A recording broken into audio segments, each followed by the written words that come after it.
Everyone আজি আৰু এটি অকণমানি ভিডিঅ' লৈ আপোনালোকৰ মাজত উপস্থিত হ'লোহি। এই ভিডিঅ'টোত যিখিনি হেণ্ডমেড কেঁচাপাত কটনৰ কাপোৰ দেখুওৱা হৈছে সেইখিনি সকলোখিনি আজি ষ্টক হৈ আহিছে। যদি আপোনালোকৰ ল'ম বুলি ভাবি আছে, গৰমত পিন্ধিবলৈ সম্পূৰ্ণ হেণ্ডমেড হয়, ব্লাউজ পিচ চাইড পাৰি সকলোখিনি ইনক্লুড আছে। যদি ভাল লগা কালাৰ, ভাল লগা ডিজাইন পৰিছে, আপোনালোকে ল'ম বুলি ভাবি আছে, দেৰি নকৰি স্ক্ৰীনত দিয়া নম্বৰত যোগাযোগ কৰিব।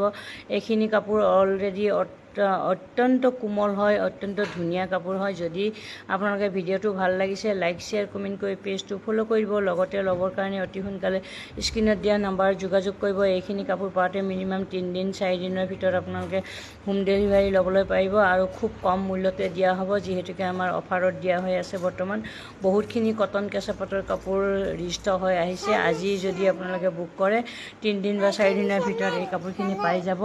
অহাকালি শুক্ৰবাৰ, শনিবাৰ, দেওবাৰে আমাৰ DTDC বন্ধ থাকে। সোমবাৰ বা মঙলবাৰৰ ভিতৰত এই কাপোৰখিনি ল'বলৈ পাৰিব। আজি আপোনালোকৰ ওচৰত ভিডিঅ'টো আগবঢ়ালোঁ। ভিডিঅ'টো ভাল লাগিলে লাইক শ্বেয়াৰ কমেণ্ট কৰি পেজটো ফ'ল' কৰিব। আজিলৈ ভিডিঅ'টোৰ মাজৰ পৰা বিদায় লৈছোঁ। সকলোলৈ বাই বাই।